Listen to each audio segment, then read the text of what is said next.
पवन सिंह को भी बता देना चाहते हैं कि अगर आपको ये लगता है कि खेसारी लाल यादव को बुलाने से यादव वोटरों को हम अपनी ओर आकर्षित कर लें, तो चलिए, अभी तक आप सब जान गए होंगे कि पवन सिंह चुनाव हार चुके हैं, लेकिन पवन सिंह चुनाव नहीं आ रहे हैं। कितना वोट लाए हैं पवन सिंह, कितना उपेंद्र कुशवाहा वोट लाए हैं, कितना राजा राम सिंह वोट लाए हैं, कितना वोटों से लोग हारे हैं, जीते हैं, वो सभी हम बताएंगे। आप हमारे साथ वीडियो में बने रहें। तो चलिए, सबसे पहले हम आप सभी को ये बता देना चाहता हूं कि उपेंद्र कुशवाहा कितना वोट लाए हैं, कितना वोटों से हारे हैं। जो बीजेपी के नेता थे, एनडीए के प्रत्याशी थे, वो उपेंद्र कुशवाहा चुनाव हार चुके हैं। ये सबसे बड़ी खबर है और हराने वाली है पवन सिंह। उससे पहले हम आप सभी को ये बता देना चाहता हूं कि आप सब गलतफहमी के शिकार मत बनिए कि पवन सिंह चुनाव हार गए हैं। पवन सिंह चुनाव जीते हैं। तो चलिए, सबसे पहले बताते हैं कि उपेंद्र कुशवाहा कितना वोट लाए। तो उपेंद्र कुशवाहा 2,47,661 वोट लाए हैं। और वही पवन सिंह का बात कर लिया जाए तो 2,63,360 वोट लाए हैं पवन सिंह। एनडीए के प्रत्याशी उपेंद्र कुशवाहा से बहुत आगे निकले हुए हैं ये पवन सिंह वोट के मामले में। तो हारे कैसे? लेकिन नहीं, पवन सिंह चुनाव तो हार चुके हैं। वो कैसे? तो आइए बताते हैं। राजा राम सिंह जो आरजेडी के नेता थे, उनका भैया वोट है, जानते हैं कितना? 3,61,662 वोट है। तो पवन सिंह चुनाव हारे हैं, थोड़ा सा के लिए हारे हैं। कितना वोटों से हारे हैं? तो भैया पवन सिंह चुनाव हार गए हैं 1,05,302 वोट से हार गए।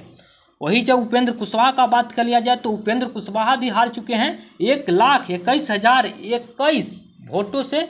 उपेंद्र कुशवाहा वोट हार चुके हैं, पवन सिंह हरा चुके हैं। और राजा राम सिंह चुनाव जीते हैं। तो भैया 1,05,302 वोट से राजा राम सिंह चुनाव जीत चुके हैं। पवन सिंह चुनाव हारे, लेकिन हार करके भी पवन सिंह जीते हुए हैं। वो कैसे जीते हैं? तो ये मायने रखता है कि बीजेपी के नेता जो उपेंद्र कुशवाहा हैं, उनसे ज़्यादा वोट पवन सिंह एक निर्दलीय प्रत्याशी के तौर पे चुनाव लड़े, फिर भी बीजेपी के नेता से ज़्यादा वोट लाकर बैठे। ये मायने रखता है। पवन सिंह का पावर दिखा राजनीति में, पवन सिंह राजनीति में सफल दिखें।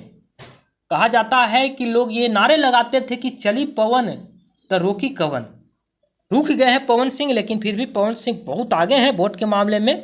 ये पवन सिंह के लिए पहला राजनीति में प्रयास सही दिखा, लेकिन पवन सिंह चुनाव हारे हुए हैं। राजा राम सिंह जो थे, वो मतलब बताइए कि उनका कोई भी सोशल मीडिया पे हंगामा नहीं था।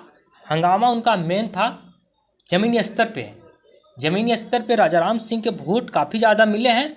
कहा यह गया कि पवन सिंह खेसारी लाल यादव, अनुपमा यादव को ले लाएंगे तो यादव वोट जरूर डगमगाएंगे, लेकिन नहीं, गलतफहमी के लोग शिकार बने हुए थे। पवन सिंह को भी बता देना चाहते हैं कि अगर आपको ये लगता है कि खेसारी लाल यादव को बुलाने से यादव वोटरों को हम अपनी ओर आकर्षित कर लें, तो आप गलतफहमी के शिकार बने हैं। राजनीति में कोई कितना भी हो जाए, लालू यादव को छोड़ के कोई किसी का हो नहीं सकता है, चाहे वो यादव हो या मुस्लिम हो।